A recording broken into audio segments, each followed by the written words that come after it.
Hi friends, welcome to my channel. நம்ம இந்த வீடியோல எதை பத்தி பார்க்க போறோம்னா டெய்லி நம்ம லைஃப்ல அதிகமா யூஸ் பண்ற சென்டென்ஸ் வந்து மேக் பண்ணி பேசுறது எப்படின்னு தான் நம்ம இந்த வீடியோல பார்க்க போறோம். ஓகே ஃப்ரெண்ட்ஸ், வீடியோக்குள்ள போறதுக்கு முன்னாடி நம்ம சேனல் ஃபர்ஸ்ட் டைம் பாக்குறீங்கன்னா சப்ஸ்கிரைப் பண்ணுங்க.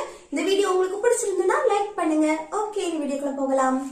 ஓகே, இல்ல ஃபர்ஸ்ட் ஒன் பாருங்க. நான் உங்களை பத்தி கேள்விப்பட்டிருக்கேன். நம்ம சொல்லுவோம்ல, நான் உங்களை பத்தி கேள்விப்பட்டிருக்கேன், இதுக்கு முன்னாடி கேள்விப்பட்டிருக்கேன் அப்படின்னு சொல்லுவோமா?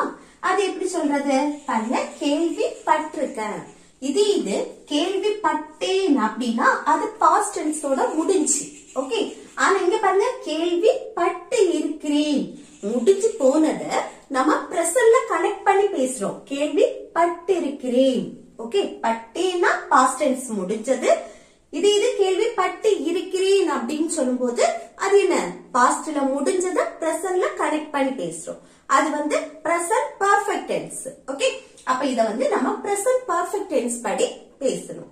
அந்த பிரசன்ட் பர்ஃபெக்ட் டென்ஸ் படி நம்ம பேசும்போது have இல்லனா has யூஸ் பண்ணி நம்ம பேசுவோம். ஓகே, அது சப்ஜெக்ட பொறுத்து. இங்க பாருங்க, ஃபர்ஸ்ட் வந்து சப்ஜெக்ட் நான், ஐன்னு வந்திருக்கு. நான்னா ஐ வந்திருக்கனால நம்ம இங்க have தான் யூஸ் பண்ணுவோம். Okay, I have. அடுத்து என்னன்னா verb. அந்த verb வந்து V3 ஃபார்ம்ல தான் இருக்கும். நான் உங்களை பத்தி கேள்விப்பட்டிருக்கேன், அந்த கேள்விப்பட்டேன் அப்படின்னு சொல்றதுக்கு had. Okay, had. அதே இது V3 ஃபார்மும் had தான். V3 had. ஓகே, அடுத்து யார பத்தி, உங்களை பற்றி. உங்களை பற்றி, அந்த பற்றி அதுக்கு about. உங்களைன்னு சொல்லும் போது you. ஓகே, அப்போ நான் உங்களை பத்தி கேள்விப்பட்டிருக்கேன் அப்படின்னா I have heard about you. I have heard about you. Okay, அடுத்து நெக்ஸ்ட் பாருங்க.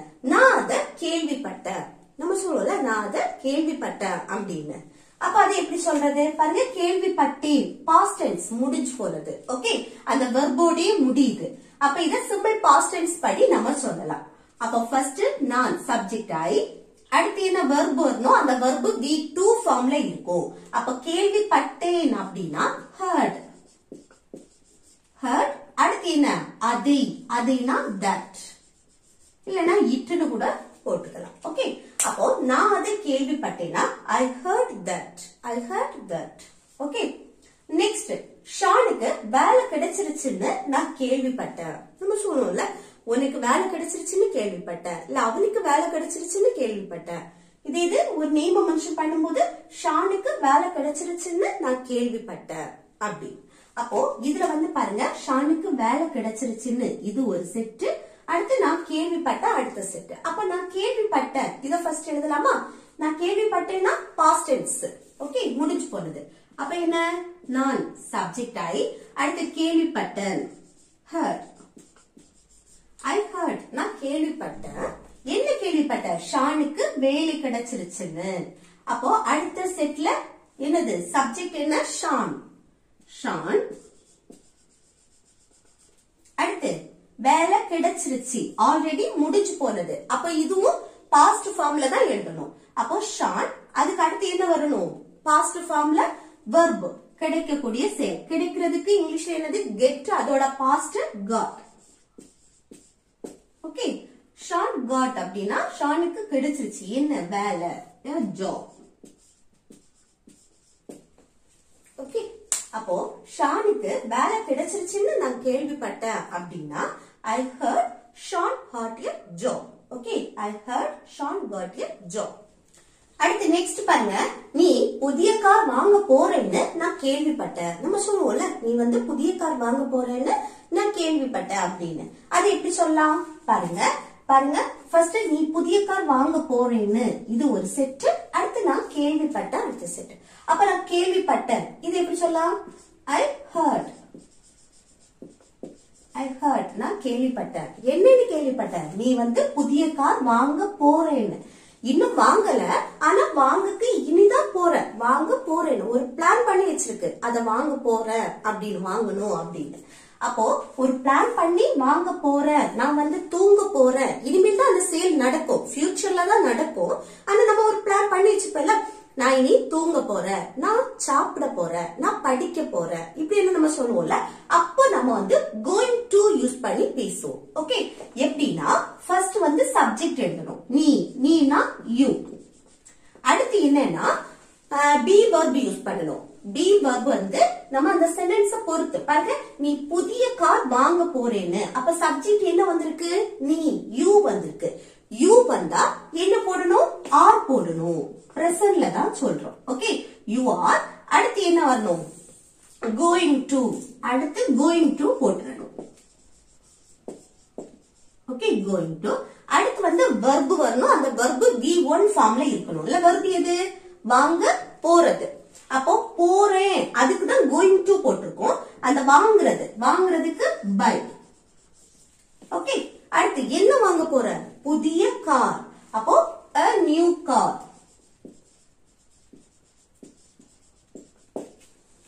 ஓகே, அப்போ நீ புதிய கார் வாங்க போறேன்னு நான் கேள்விப்பட்டேன் அப்படின்னா I heard you are going to buy a new car. I heard you are going to buy a new car. Okay, next, நீ வெளிநாட்டுக்கு போயிட்டேன்னு நான் கேள்விப்பட்டேன். போயிட்ட முடிஞ்சு போறது. ஓகே, நீ வெளிநாட்டுக்கு போயிட்டேன்னு நான் கேள்விப்பட்டேன். அப்ப என்ன? நான் கேள்விப்பட்டேன், அதுக்கு I heard. I heard. அடுத்து என்ன கேள்விப்பட்ட? நீ வெளிநாட்டுக்கு போயிட்டேன்னு. அப்போ ஃபர்ஸ்ட் சப்ஜெக்ட். இது என்ன? பாஸ்ட் ஃபார்ம்ல இருக்கு. வெளிநாட்டுக்கு போயிட்ட பாஸ்ட். அப்ப என்ன? First subject you. அடுத்து என்ன? பாஸ்ட்னா அடுத்து verb வரணும். அந்த verb வந்து V2 ஃபார்ம்ல இருக்கணும். அப்போ போறதுக்கு இங்கிலீஷ்ல go, அதோட பாஸ்ட் went. எங்க போறது? வெளிநாட்டுக்கு. அப்போ abroad.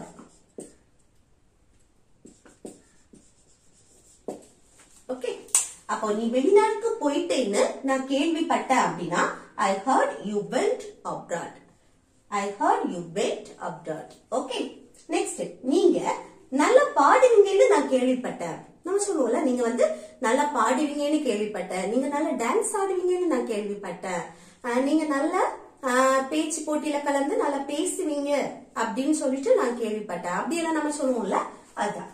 அப்ப பாருங்க, நீங்க நல்லா பாடுவீங்க, இது வந்து பொதுவாவே அந்த செயல் நடக்கும். பொதுவா நீங்க நல்லா பாடுவீங்க அப்படின்னு சொல்றது. அப்போ நல்லா பாடுவீங்கன்னு பொதுவா நம்ம சொல்ற இடத்துல இத சிம்பிள் பிரசன்ட் டென்ஸ்ல நம்ம சொல்லுவோம். ஓகே, நீங்க நல்லா பாடுவீங்கன்னு நான் கேள்விப்பட்டேன். அப்ப நான் கேள்விப்பட்டேன், அதுக்கு I heard. என்ன கேள்விப்பட்டேன்? நீங்க நல்லா பாடுவீங்கன்னு. பொதுவாவே நீங்க நல்லா பாடுவீங்க, அந்த மாதிரி நம்ம சொல்லும் போது சிம்பிள் பிரசன்ட் டென்ஸ்ல சொல்லுவோம். அப்ப என்ன? First subject you. அடுத்து என்ன வரணும்? verb. அந்த verb பிரசன்ட் ஃபார்ம்ல தான் இருக்கும். நல்லா பாடுறது. பாடுறதுக்கு sing. அடுத்து நல்லா. நல்லானா well. ஓகே, அப்போ நீங்க நல்லா பாடுவீங்கன்னு நான் கேள்விப்பட்டேன் அப்படின்னா I heard you sing well. I heard you sing well. Okay, அடுத்து நெக்ஸ்ட் பாருங்க. நீ நல்லா கிரிக்கெட் விளையாடுவேன்னு நான் கேள்விப்பட்டேன். நம்ம சொல்லுவோம்ல, நீ நல்லா கிரிக்கெட் விளையாடுவேன்னு நான் கேள்விப்பட்டேன், நல்லா ஃபுட்பால் விளையாடுவேன்னு நான் கேள்விப்பட்டேன் அப்படின்னா சொல்லுவோமா? அது எப்படி சொல்றது? பாருங்க, நான் கேள்விப்பட்டேன். I heard. I heard, நான் கேள்விப்பட்டேன். என்னன்னு? நீ நல்லா கிரிக்கெட் விளையாடுவேன்னு. அப்போ கிரிக்கெட் விளையாடுவ, அது பொதுவாவே அந்த விளையாடக்கூடிய நிகழ்வு. ஓகே, அப்ப அத சிம்பிள் பிரசன்ட் டென்ஸ்ல நம்ம சொல்லலாம். அப்ப சிம்பிள் பிரசன்ட் டென்ஸ் படி ஃபர்ஸ்ட் சப்ஜெக்ட் யூ. அடுத்து என்ன வரணும்? verb. அந்த verb வந்து பிரசன்ட் ஃபார்ம்ல இருக்கும். அப்ப விளையாடுறதுக்கு இங்கிலீஷ்ல என்னது? play. இதுதான் verb. Okay, present form. அடுத்து என்ன விளையாடுவ? கிரிக்கெட். கிரிக்கெட். அடுத்து எப்படி? நல்லா, well. ஓகே, அப்போ நீ நல்லா கிரிக்கெட் விளையாடுவேன்னு நான் கேள்விப்பட்டேன் அப்படின்னா I heard you play cricket well. Okay, next பாருங்க. நீ அவளை காதலிக்கிறேன்னு நான் கேள்விப்பட்டேன். நம்ம சொல்லுவோம்ல, நீ அவளை லவ் பண்றேன்னு நான் கேள்விப்பட்டேன் அப்படின்னு. அதை எப்படி சொல்றது? பாருங்க, நான் கேள்விப்பட்டேன், அதுக்கு I heard. அடுத்து நீ அவளை காதலிக்கிறேன்னு. காதலிக்கிற பிரசன்ட்ல நம்ம சொல்றது. ஓகே, அப்ப சிம்பிள் பிரசன்ட் படி நம்ம எப்படி சொல்லணும்? First subject you. அடுத்து என்ன வரணும்? verb. காதலிக்கிறது, அது ஒரு மெயின் verb தான். Okay, love. யார? அவளை. அவளைனா her. ஓகே, நீ அவளை காதலிக்கிறேன்னு நான் கேள்விப்பட்டேன் அப்படின்னா I heard you love her. Okay, next மீராவுக்கு உடம்பு சரியில்லைன்னு நான் கேள்விப்பட்டேன். நம்ம சொல்லுவோம்ல மீராவுக்கு வந்து உடம்பு சரியில்லைன்னு நான் கேள்விப்பட்டேன் அப்படின்னு. அது எப்படி சொல்றது? பாருங்க, நான் கேள்விப்பட்டேன். அதுக்கு I heard. என்னன்னு கேள்விப்பட்டேன்? மீராவுக்கு உடம்பு சரியில்லைன்னு. அப்போ மீரா சப்ஜெக்ட், மீரா. அடுத்து உடம்பு சரியில்லை, அப்போ அவளோட நிலையை நம்ம சொல்றோம். ஓகே, அந்த இடத்துல நம்ம பி வர்ப் தான் யூஸ் பண்ணுவோம். அதுவும் உடம்பு சரியில்லை பிரசன்ட். அப்போ மீரா சிங்குலர் சப்ஜெக்ட் வந்ததுனால நம்ம இஸ் யூஸ் பண்றோம். Okay, is. அடுத்து உடம்பு சரியில்லாததுக்கு சிக். ஓகே, அப்போ மீராவுக்கு உடம்பு சரியில்லைன்னு நான் கேள்விப்பட்டேன் அப்படின்னா I heard Meera is sick. Okay, அடுத்து நெக்ஸ்ட் பாருங்க, நீங்க என் மேல கோவமா இருக்கீங்கன்னு நான் கேள்விப்பட்டேன். ஓகே, இது எப்படி சொல்லலாம்? நீங்க வந்து என் மேல கோவமா இருக்கீங்கன்னு நான் கேள்விப்பட்டேன். இது எப்படி சொல்லலாம்னு கமெண்ட் பாக்ஸ்ல கமெண்ட் பண்ணுங்க. ஓகே ஃப்ரெண்ட்ஸ், இந்த வீடியோ உங்களுக்கு யூஸ்ஃபுல்லா இருக்கும்னு நினைக்கிறேன். யூஸ்ஃபுல்லா இருந்துச்சுன்னா இந்த வீடியோக்கு லைக் பண்ணுங்க, உங்க ஃப்ரெண்ட்ஸ்க்கு ஷேர் பண்ணுங்க.